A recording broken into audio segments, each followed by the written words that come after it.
2025년도 수요예배는 아름다운 구원 이야기, 그래서 9주에 걸쳐서 지금 구원론 특강 설교가 진행되고 있습니다. 지금까지 2주 설교가 있었죠. 김재현 목사님 또 이윤재 목사님 2주 설교가 있었는데 목사님들이 잘 준비해서 이렇게 전달해 주셔서 저도 아주 구원론에 대해서 아주 잘 정리하는 그런 좋은 기회가 되고 있습니다. 여러분, 기독교는 구원의 종교죠. 구원의 종교입니다. 우리 기독교는 돌을 닦는 수도의 종교가 아니라 기독교는 구원의 종교입니다. 죄인들을 구원하는 구원의 종교입니다. 그래서 구원론은 참 중요해요. 참 중요해요. 지금 한국교회가 겪는 여러 가지 위기에는 두 가지가 흔들려서 그랬죠. 구원론과 종말론. 구원론과 종말론이 흔들려서 여러 가지 신앙적인 건강하지 못한 모습들이 나타나고 있는데요. 여러분, 이번 기회에 이제 앞으로 한 7번 남았는데요. 꾸준히 이렇게 들으시면서 성경적인 구원론을 정리하는 그런 기회가 되었으면 좋겠습니다. 제가 보니까 이제 뒤에 설교하신 분들이 불리하겠어요. 앞에서 자꾸 얘기하니까 뒤에 가서 무슨 얘기를 할까 저도 궁금한데요. 말씀은 무궁무진하니까 이제 앞으로 7주 더 계속될 때 여러분 이번 기회를 통해서 구원론을 잘 정리하는 기회가 됐으면 좋겠습니다. 오늘은 제가 구원론 강의를 잠깐 멈추고 인간 관계에 대한 얘기를 좀 해보려고 합니다. 일종의 관계론 강의를 좀 하려고 합니다. 관계에 대해서. 여러분, 우리가 구원을 받았어요. 분명히 저도 구원받고 여러분도 구원받았습니다. 또 구원의 확신이 있잖아요. 그렇죠? 내가 하나님의 자녀고 어떤 상황에서도 하나님 나와 함께 하시고 내가 어떤 상황에 처해도 하나님이 나의 구원자시고 예수께서 나를 구원하셨다는 것이 조금도 흔들리지 않고 변동되거나 변경되지 않다는 것을 우리 믿고 살잖아요. 구원의 확신을 갖고 살아가는데, 그럼에도 불구하고 인간관계 안에서 우리가 이 구원의 은총을 누리지 못하면 구원을 받았는데도 구원받은 자답게 살지 못하는 거죠. 구원의 복을 실제로 누리지 못하는 것입니다. 그래서 우리가 구원을 잘 정리하는 것도 너무 중요하고요. 또 하나는 이 관계 속에서 어떻게 구원의 은총을 누려갈까, 이것도 상당히 중요한 문제입니다. 그래서 오늘 제가 여러분하고 구원받은 우리들이, 구원받은 성도들이 어떻게 관계 속에서 이 구원의 은총을 누려갈 수 있을까, 좋은 관계를 맺어갈 수 있을까, 이런 주제로 말씀을 드리려고 합니다.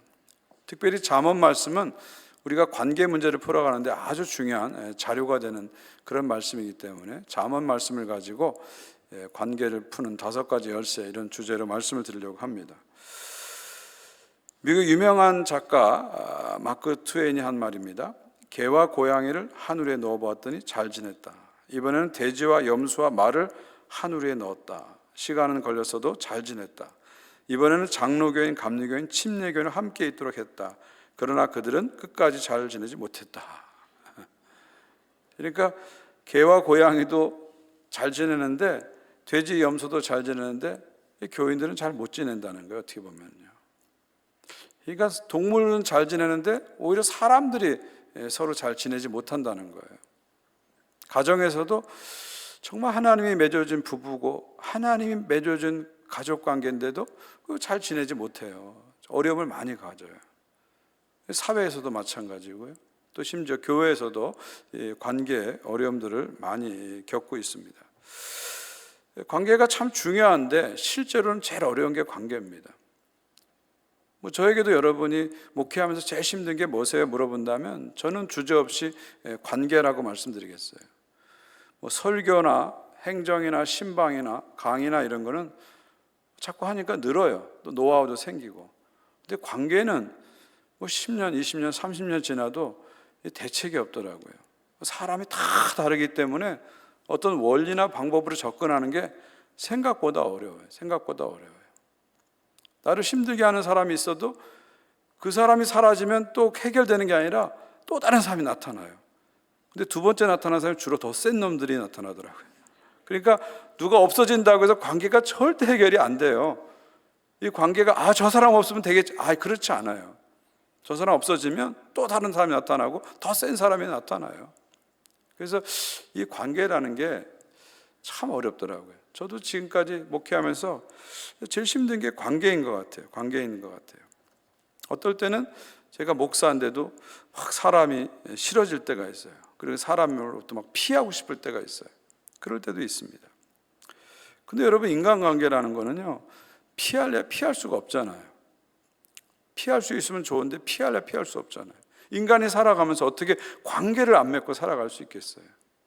인간은 관계 안에 살도록 만들어졌고 관계 속에서 행복을 찾도록 만들어지지 않았습니까? 하나님이 그렇게 우리를 디자인했잖아요. 태초에 아담을 만들어 놓으시고 아담이 혼자 있는 것을 좋지 않게 보셨잖아요. 그 앞에는 보시기에 좋았더라 나오다 갑자기 2장에 와서는 좋지 않았더라 나오잖아요. 그게 뭐예요? 혼자 있는 게 좋지 않다고 하나님 말씀하셨어요. 그러면서 이브를 만들어서 관계적 존재로 만들면서 인간이 완성되는 거예요. 인간이란 건 결국은 하나님이 태초부터 관계적 존재로 만들었다. 이거 우린 발견하게 되죠. 관계를 통해서 행복을 찾고 관계를 통해서 사명을 감당하도록 하나님이 인간을 만드셨습니다. 그러니까 관계는 피할 수가 없습니다. 관계는 피할 수가 없습니다. 이 관계 안에서 어떻게 우리가 행복하게 살 것인가, 이게 참 우리들의 오랜 숙제고 아직도 풀지 못하는 숙제고 또 계속해서 죽을 때까지 고민할 문제라고 생각합니다. 저는 오늘 잠언 말씀을 가지고 어떻게 관계를 좀 잘 풀 수 있을까, 이런 지혜를 여러분하고 좀 나눠보려고 합니다. 첫 번째, 관계를 푸는 첫 번째 열쇠는 베풀 수 있을 만큼 최대한 베풀라입니다. 관계를 푸는 첫 번째 열쇠는 베풀 수 있을 만큼 최대한 베풀라입니다. 파워포인트 넘겨주시겠습니까? 베풀 수 있을 만큼 최대한 베풀라입니다. 잠언 3장 27절 한번 읽어볼까요? 시작. 내 손이 선을 베풀 힘이 있거든 마땅히 받을 자에게 베풀기를 아끼지 말며. 그랬어요. 베풀 수 있는 힘이 있으면 아끼지 말고 베풀라는 겁니다. 관계를 푸는 첫 번째 열쇠는 베풀 수 있을 만큼 최대한 베풀라, 이것이 첫 번째 열쇠입니다. 여러분, 관계는 은행 구자와 같아요. 은행 어카운트 같아요. 여러분이 집어넣은 만큼 빼낼 수 있는 거예요. 안 집어넣고 빼낼 수는 없잖아요. 여러분이 10,000불을 집어넣으면 10,000불어치를 빼낼 수 있잖아요. 관계는 집어넣은 만큼 빼낼 수 있는 겁니다. 여러분이 누군가와 좋은 관계를 맺으려면 집어넣으셔야 됩니다. 투자하셔야 돼요. 시간을 투자하고 물질을 투자하고 투자하셔야 됩니다. 베푸는 것을 통해서 관계가 먼저 풀린다는 것을 우리 잊지 말아야 됩니다. 사람들은 베푸는 사람에게 욕을 하지 않고요, 베푸는 사람 주위로 사람들이 몰리게 되어 있습니다. 지갑을 열면 사람들이 모이게 되어 있어요. 이게 하나의 원리입니다. 저도 저하고 가까운 친구들이 있는데 항상 제가 만나면 제가 한 살에도 많기 때문에 커피를 사도 제가 한 번 더 사고 밥을 사도 제가 한 번 더 사는 그런 태도를 계속 가져요. 그게 관계를 풀어가는데 아주 중요하더라고요. 생각보다 작은 일 같지만 생각보다 중요합니다. 예수님도 그랬잖아요. 사람을 얻기 위해서 물질을 아끼지 말라 그랬잖아요. 불의한 재물로 친구를 사라. 그러면 내가 어려울 때 너를 도와주리라. 재물로 친구를 사라. 돈보다 중요한 게 친구고 돈보다 중요한 게 사람이기 때문에 재물로 친구로 살아라 했습니다. 또 성경 전도서에도 물 위에 떡을 던지라. 그리하면 여러 날 후에 찾으리라 했어요. 그러니까 내가 누군가의 호의를 베푸면 사라지는 게 아니라 결국 나한테 돌아온다, 그런 얘기죠. 그렇기 때문에 우리가 선을 베풀 수 있으면 최대한 베풀면서 살아가라. 이것이 관계의 기름칠을 하는 것이고 관계의 문을 열어주는 열쇠다, 이렇게 말씀드릴 수 있습니다. 그런데 여러분, 제가 앞에서 관계는 은행 어카운트 같다 그랬잖아요. 근데 어떤 경우에는요, 이 어카운트가 고장날 때가 종종 있어요. 무슨 얘기냐면 내가 100불을 집어넣는데 100불을 못 꺼낼 때가 있어요. 50불만 꺼낼 수 있고 어떤 때는 10불만 꺼낼 수 있고 어떤 경우에는 마이너스 통장이 될 수도 있어요. 이게 무슨 얘기냐면 여러분이 누군가에게 엄청난 친절을 베풀고 엄청난 사랑을 베풀어요. 그럼 상대방이 그것을 받고 그만큼 감사하고 좋아하면 보람이 있을 텐데 어떤 사람은 받고도 고마워하지 않는 사람이 있어요. 고마워하지 않을 뿐만 아니라 받았는데도 뒤에서 나를 험담하는 사람이 있어요. 심지어 어떤 사람은 내가 사랑을 베풀었는데 나의 뒤통수를 치는 사람도 있습니다. 아마 여러분들이 살아가시면서 이런 경우를 많이 겪었을 겁니다. 저도 목회하면서 이런 경우를 많이 겪었어요. 나는 사랑으로 다가갔는데 상대방이 그 사랑에 감사하지 않는 경우, 나는 사랑으로 다가갔는데 오히려 나를 뒤에서 험담하고 나에게서 나쁘게 얘기하는 거예요. 참 이럴 때는 너무너무 마음에 상처가 돼요. 나하고 좀 사이가 안 좋은 사람이 나를 공격하면 뭐 그러려니 할 수 있는데, 아니 저 사람은 했는데 저 사람이 나한테 이렇게 대하면 와, 정말 속된 말로 미치고 환장할 노릇이죠. 너무너무 힘들어요. 밤잠을 못 자고 그러죠. 그럴 때가 많이 있어요. 이런 경우는 어떻게 해야 될까요? 이런 경우에 우리가 그럼에도 불구하고 하나님을 바라보셔야 됩니다. 그 사람은 나한테 갚아주지 않았어요. 그 사람은 나한테 좋은 것을 되돌려주지 않았어요. 그러나 하나님이 반드시 좋은 것을 돌려주실 것이다. 이걸 우리가 믿어야 됩니다. 그래야 기분은 좀 나쁘지만 이걸 극복해낼 수 있습니다. 마태복음 10장 12절 13절 보십시오. 또 그 집에 들어가면서 평안을 빌라. 그 집에 이에 합당하면 너희 빈 평안이 거기에 임할 것이요 만일 합당하지 않으면 그 평안이 너희에게 돌아올 것이라. 무슨 말인지 이해가 되시죠? 내가 어떤 사람이 평안을 빌었어요. 근데 그 사람이 그 받을 만한 그릇이 돼요. 그럼 그 사람한테 평안이 임하는 거예요. 내가 어떤 사람이 복을 빌었어요. 근데 그 사람이 받을 만해요. 그 사람이 복을 가는 거예요. 근데 내가 어떤 사람에게 복을 빌었는데 그 사람이 복 받을 자세가 안 돼 있어요. 복 받을 마음이 없어요. 오히려 나를 공격해요. 그럼 그 복이 누구한테 온다고요? 나한테 오는 거예요. 저는 그래서 이런 일을 여러 번 겪다 보니까 제 마음에 이런 일을 겪을 때마다 항상 제 아내에게 하는 얘기가 있어요. 지만 손해지 복은 내가 받지. 항상 그래요. 지만 손해지 복은 내가 받지. 내가 너한테 복을 줬는데 네가 나한테 복을 안 주면 그 복은 내가 받는 거야. 너만 손해야 내가 복을 받지. 자꾸 그렇게 하나님을 바라보는 그런 마음을 가지게 됩니다. 그러니까 여러분이 누군가의 선을 베풀었는데 그걸 다 감사로 돌려받지 못했다든지 받지 못했다고 해서 이제 나는 그런 거 안 할래. 나 사람들 이제 신경 안 쓸래. 이렇게 가시면 안 돼요. 내가 선을 베풀면 그 사람이 못 받을 자격이 없으면 그 복이 나한테 온다. 그래서 내가 복을 받고 있는 것이다. 절대로 하나님이 여러분이 던진 떡을 그냥 흘려보내지 않고 다시 여러분에게 돌아오도록 만들어주세요. 저는 그걸 정말 가면 갈수록 확신하게 돼요. 내가 베푼 선이 절대로 그냥 사라지지 않고 어떤 통로로든지 나에게 돌아와요. 물론 당장 돌아오지 않으니까 나만 손해야 그럴 수 있지만 아니에요. 인생을 길게 보면요, 결국 나한테 돌아오고요, 나한테 안 돌아오면 내 자식에게 돌아오고요, 누구에게든 돌아옵니다. 그러니까 선을 행하되 낙심하지 마시기 바랍니다. 때가 되면 반드시 거두고 때가 되면 반드시 여러분에게 복이 될 것입니다. 그러므로 우리는 인간관계를 풀어갈 때 가능한 베푸는 자세로, 자꾸 베푸는 자세로 항상 베풀어야 되죠. 그리고 이것이 마지막 기회일 수 있다 생각하면서 자꾸 선을 베풀어야 됩니다. 기회는 또 올 거야, 항상 올 거야, 이렇게 하다가 나중에 가서는 그 기회가 전혀 사라질 때가 있어요. 여러분 마음속에 선을 베풀 마음이 있으면 이게 마지막 기회 하는 마음으로 최대한 베푸시기 바랍니다. 그것을 통해서 여러분의 주변의 관계가 좋아질 것입니다. 관계를 푸는 두 번째 열쇠는요, 내 입장보다 상대방의 입장을 생각하랍니다. 제가 원래는 5가지를 오늘 다 하려고 그랬는데 설교를 준비하다 보니까 이 5가지 다 할 수가 없겠더라고요. 그래서 오늘 2가지만 하겠습니다. 2가지만 하고 다음번에 설교할 때 3번, 4번, 5번을 하겠습니다. 이 열쇠가 되게 비싼 열쇠이기 때문에 한꺼번에 5개를 못 드리겠어요. 2개만 드리고 다음번에 3번, 4번, 5번 열쇠를 드리겠습니다. 두 번째 열쇠는 내 입장보다 상대방의 입장을 생각하랍니다. 3장 28절 보십시오. 내게 있거든 이웃에게 이르기를 갔다가 다시 오라 내일 주겠노라 하지 말며. 이게 무슨 상황이냐면 이게 돈을 빌리거나 물건을 빌리는 상황입니다. 어떤 사람이 찾아와서 돈을 빌린다든지 물건을 빌리는 겁니다. 이거 좀 빌려줘 그러는 거예요. 그러면 그 사람은 어떤 마음으로 왔을까요? 절실한 마음으로 온 거예요. 오늘 이게 꼭 필요하니까 절실한 마음으로 온 겁니다. 어떤 의미에서 뭔가 빌리러 왔다는 것은 자존심 다 구기고 오는 거예요. 자존심 다 버리고 오는 거예요. 그렇죠? 그런데 빌려주는 내 입장에서는 오늘 빌려도 내일 빌려도 상관없어요. 그러나 빌리는 사람 입장에서는 꼭 오늘 필요해서 온 겁니다.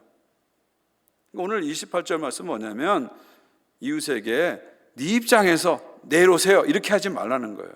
그 사람이 얼마나 절박한지 얼마나 힘든지를 생각하고 내일 오라고 하지 말고 오늘 주라는 겁니다. 이게 무슨 얘기냐면 상대방의 입장에서 생각해 보라는 거예요. 네 입장에서만 생각하지 말고 상대방의 입장에서 생각하고 행동하라 그런 말입니다.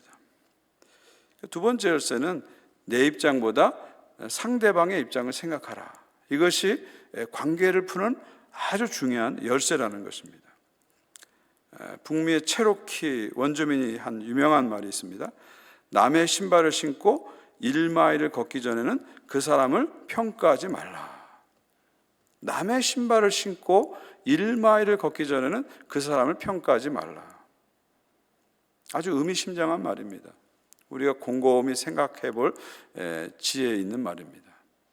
그러니까 우리가 상대방에 대해서 생각하지 않고 함부로 판단하고 함부로 정죄하고 함부로 말하지 말라는 거예요. 그러기 전에 그 사람의 신발을 신고서 그 사람의 아픔과 고뇌와 그 마음을 느껴보라는 거예요. 그리고 나면 그 사람에 대해서 다르게 말할 수 있다는 거예요. 근데 신발을 신기 전에 그냥 먼저 판단하고 먼저 정죄하니까 내 말을 통해서 상대방에게 상처를 주고 관계를 깨버리는 그런 실수를 우리는 자주 범한다는 겁니다. 그래서 누군가에 대해서 얘기하려면 먼저 그 사람의 신발을 신고 1마일을 걸어봐라. 그 사람의 아픔과 그 사람의 고통과 그 사람의 문제와 그 사람의 살아온 길을 한번 느껴보라는 거예요. 느껴보라는 거예요. 그 사람의 입장에서, 상대방의 입장에서 느껴보라는 거예요. 성숙한 인간관계를 맺으려면요, 한마디로 상대방의 입장에서 생각하는 그런 태도, 그런 능력이 우리에게 필요하다, 이렇게 보시면 됩니다. 제가 오늘 설교를 준비하면서 챗 GPT를 한번 사용해 봤어요. 챗 GPT를 사용하면서 제가 챗 GPT에게 좀 이따 보여주세요. 너무 중요한 거 다음번에 보여주세요. 챗 GPT에게 제가 한번 물어봤습니다. 뭐라고 물어봤냐면 인간관계를 잘하기 위해서 제일 중요한 것이 무엇인지 가르쳐줘 이렇게 쳐봤어요. 챗 GPT의 답이 이렇게 나온 겁니다. 여러분 챗 GPT의 답을 뭐 컴퓨터가 한 답이 그렇게 생각하시면 안 됩니다. 챗 GPT는 적어도 이 답을 주려면 그 전에 이미 학습을 해놓은 거예요. 어떤 학습했어요? 수만 권의 논문을 다 읽어놓은 거예요. 그렇죠? 신문기사 수억 건의 신문기사를 다 검색해 놓은 겁니다. 많은 설교와 강요와 데이터들을 다 이미 학습해 놓고 그걸 갖고 이제 나에게 대답을 준 겁니다. 챗GPT에게 인간관계를 잘 맺기 위해서 제일 중요한 게 뭐냐고 물어봤더니 이렇게 대답을 했습니다. 인간관계를 잘하기 위해서 제일 중요한 것은 진정성, authenticity와 공감, empathy다. 이렇게 대답했어요. 인간관계를 맺기 위해서 제일 중요한 것은 진정성과 공감이라 이렇게 대답했어요. 진정성은 뭡니까? 가식적으로 행동하면 사람들이 금방 눈치챈다는 거예요. 진정성 있게 행동하라는 거예요. 있는 모습 그대로 보이면 솔직하고 자연스럽게 대하는 것이 가장 중요해요. 지나치게 잘 보이려고 하거나 무리하게 상대방의 기대를 맞추려고 하면 오히려 관계가 불편해질 수 있어요. 당장은 좋아질 것 같지만 결국 불편해질 수 있다는 거죠. 자신을 존중하고 당당하게 행동하면 자연스럽게 좋은 관계 사람들이 곁에 남아요. 진정성을 갖고 대하라는 겁니다. 두 번째는 공감.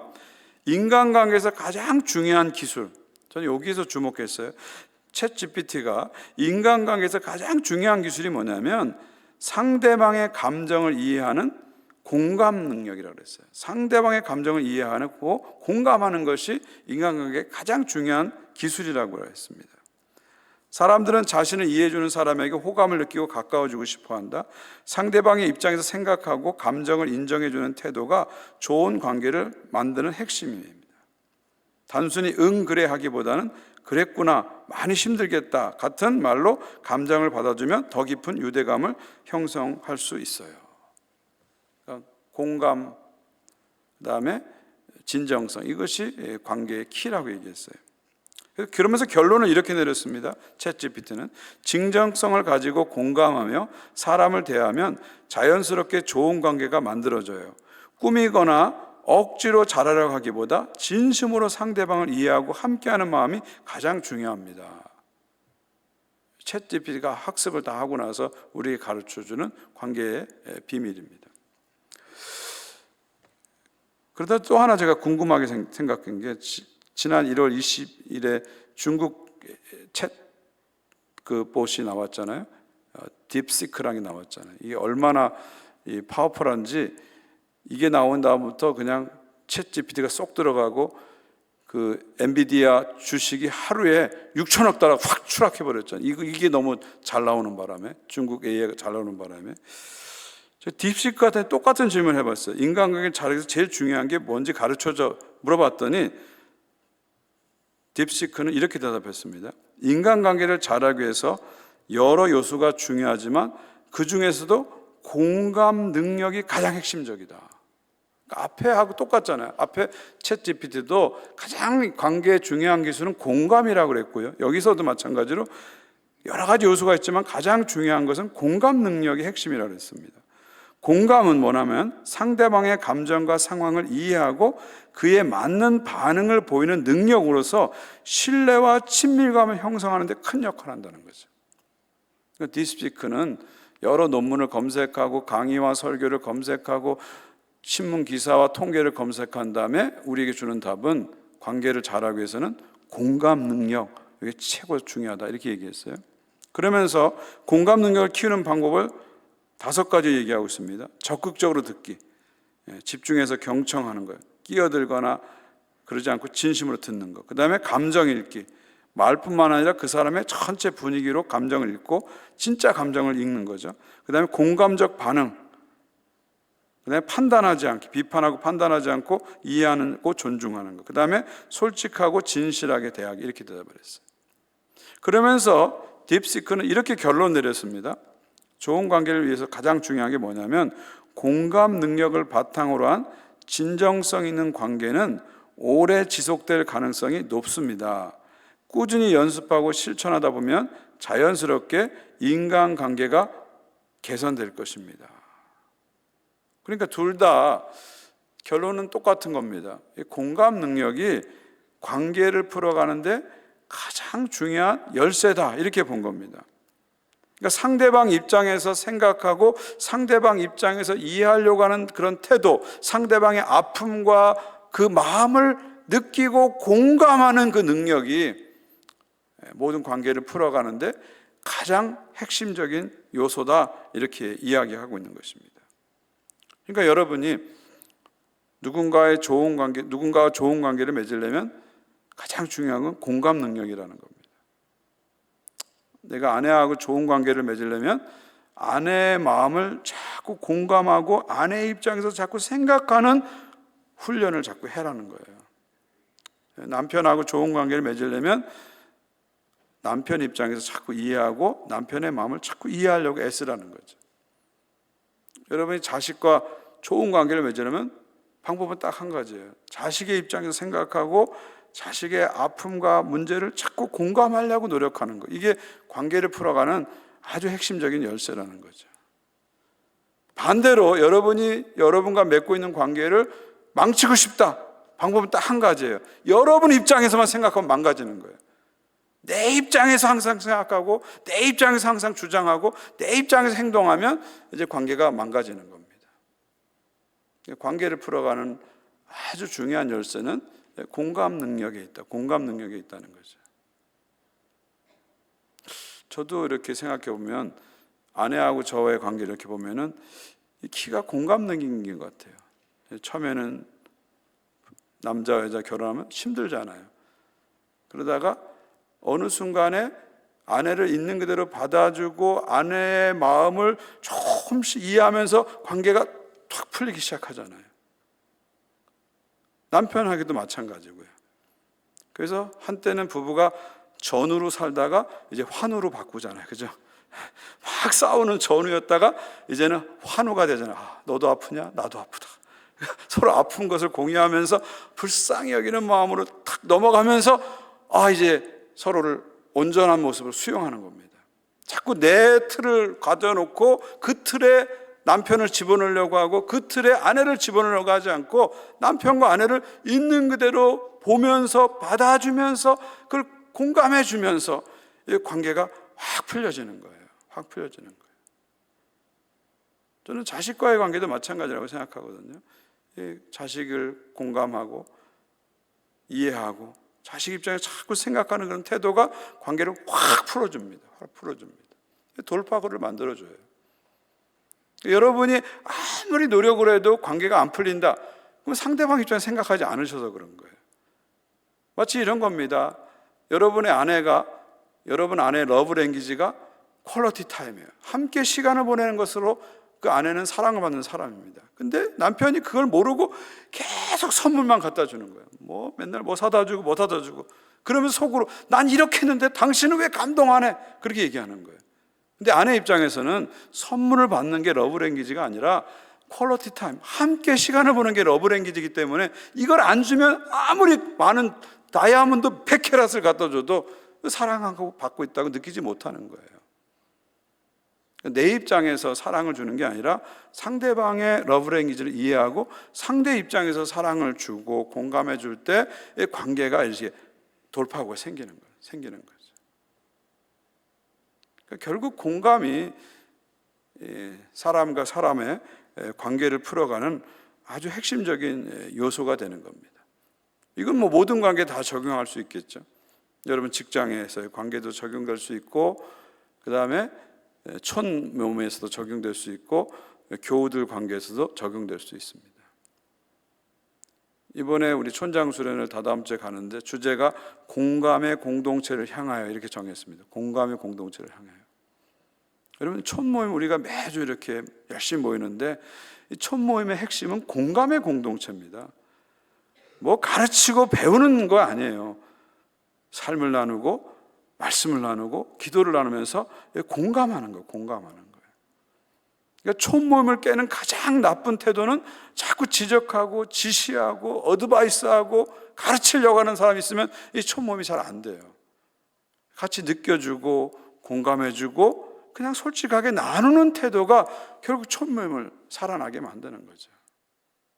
그런 훈련을 우리가 자꾸 하면서 결국은 주님이 원하는 하나님 나라 공동체를 조금씩 만들어 가는 거예요.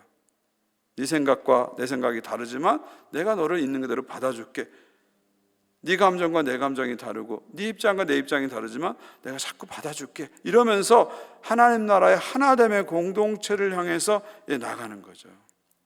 어쩌면 촌모임은 그런 것들을 우리가 훈련하는 겁니다. 저는 우리 교회가 평안한 이유 중에 하나가 저는 촌모임에 있다고 생각해요. 우리가 자꾸 촌모임을 통해서 매주 이렇게 나누다 보니까 우리 안에 왜 문제가 없어요? 왜 갈등이 없어요? 다른 교회가 똑같죠, 우리 교회도. 그렇지만 그걸 자꾸 나누면서 그래도 공감하는 훈련들을 우리가 자꾸 하다 보니까 이게 막 폭발하지 않고 이게 이상한 방향으로 가지 않고 함께 하나님 나라를 향해서 가고 있다, 그런 생각을 하게 됩니다. 결론을 다시 한번 내리면요, 좋은 관계를 여는 최고의 열쇠는 공감이다. 결국 우리는 좋은 관계를 맺기 위해서는 공감 능력을 자꾸 키워야 된다. 내 입장에서 생각하고 행동하기보다 상대방 입장에서 생각하고 행동하는 훈련을 자꾸 해야 된다는 거죠. 이것을 심리학에서는 사회적 민감성이라 해요. Social Sensitivity라 해요. 사회적 민감성. 그러니까 상대방의 입장, 감정, 의견을 인지하고 이해하고 존중하는 능력이 이 Social Sensitivity예요. 관계를 잘 맺는 사람은 이 Social Sensitivity가 높은 사람이에요. 근데 관계에 어려움을 겪는 사람은 대부분 다 이 사회적 민감성이 떨어지는 분들이에요. 관계를 회복하고 좋은 관계를 맺으려면 이 사회적 민감성을 자꾸 높여야 됩니다. 이걸 다른 말로 얘기하면은 SQ를 자꾸 올려야 돼요. SQ를. 여러분 옛날에는 뭐가 중요했어요? IQ가 중요했잖아요. IQ가 제일 중요했잖아요. Intelligence, IQ가 제일 중요했잖아요. 근데 지금은 또 뭐가 중요하다? EQ가 중요하다. 이모셔널, 감성 지수가 중요하다 그러잖아요. 근데 요즘은 뭐가 중요하다? SQ가 중요하다. 소셜, 관계 지수가 중요하다. IQ만 높은 사람은 행복할 수 없다는 거예요. IQ만 높은 사람이 성공하는 시대는 이제 지났다는 거예요. 이제는 EQ를 넘어서 소셜, SQ가 높은 사람이, 이 관계 지수가 높은 사람이 행복하고 성공한다. 그런 얘기 아닙니까? 그러니까 우리가 자꾸 이 SQ를 높여가야 되는 거죠. 저는 공감 능력이 떨어질 때마다 자꾸 십자가를 묵상합니다. 왜냐하면 이 십자가는 공감의 극치라고 저는 생각하거든요. 십자가는 공감의 극치입니다. 예수님은 죄가 하나도 없어요. 죄가 없으시기 때문에 죄인을 도저히 이해할 수 없어요. 예수님은 죄를 접어야 죄인의 심정을 알죠. 죄인이 아니시기 때문에 죄인을 이해할 수가 없습니다. 인간이 아니시기 때문에, 하나님이시기 때문에 인간을 도저히 이해할 수 없어요. 인간은 도저히 이해할 수 없어요. 그런데 그 하나님이신 예수님이 인간이 되셔서 인간의 고통과 인간의 상처와 인간의 문제와 인간의 연약함을 다 짊어지시고 극심한 최고의 고통을 받은 게 십자가 아닙니까?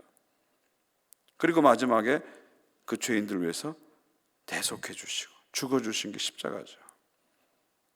십자가는 어떤 의미에서 공감의 극치다, 클라이맥스다, 이렇게 볼 수 있죠. 그래서 저는 제 공감 능력이 떨어지고 수용하기 힘든 사람 만날 때마다 자꾸 십자가를 의도적으로 묵상합니다. 주님은 나 같은 죄인을 이렇게 공감해 주시고 이렇게 아파하시고 함께 하셨는데 자꾸 십자가를 묵상하는 거예요. 그러면 제 마음에 여유가 좀 생기고 공간이 생기고 따뜻함이 생겨서 나도 품어야지, 나도 용서해야지, 나도 저 사람 입장에 생각해야지, 이런 마음이 조금씩 생깁니다. 십자가는 우리들에게 그런 자리로 초대하십니다. 십자가에서 우리를 공감해 주신 예수님은 모든 면에서 우리들을 공감해 주시죠. 히브리서 4장 15절 16절입니다. 우리에게 있는 대제사장은 우리의 연약함을 동정하지 못할 리가 아니요 모든 일에 우리의 똑같이 시험을 받으신 이로되 죄는 없으시니라. 그러므로 우리가 국률하심을 받고 때를 따라 돕는 애를 얻기 위하여 은혜 보좌 앞에 담대히 나갈 것이니라. 여기서 연약함을 동정이란 말이 나왔는데 이 동정 말이 심파세사이입니다. 세사이. 이 뜻이 뭐냐면 심이라는 건 함께죠. 심포니, 함께라는 뜻입니다. 파세사이는 뭐냐면 아파다, 서퍼라는 뜻이에요. 함께 아파다, 그런 뜻입니다. 우리 주님은 우리의 연약함과 우리의 문제와 우리의 죄와 우리의 고통을 함께 아파하시는 분입니다. 그게 뭐예요? 공감이죠. 공감. 엠파시 하는 거죠. 공감하시는 분입니다. 공감하시는 분이에요. 그래서 우리는 항상 십자가를 바라보면서 저도 주님처럼 공감의 능력을 가졌으면 좋겠습니다. 주님이 가졌던 이 공감의 능력을 저에게 부어주셔서 아내를 사랑하고 남편을 사랑하고 자식을 사랑하고 교우들을 사랑하고 주변 사람 사랑할 수 있도록 도와주십시오. 그런 기도를 우리는 드리게 되는 것이죠. 말씀 맺겠습니다. 사랑하는 성도 여러분, 관계는 참 어렵습니다. 저는 늘 사람을 상대하고 사람을 만나고 사람 속에 지내지만 참 관계는 여전히 어렵습니다.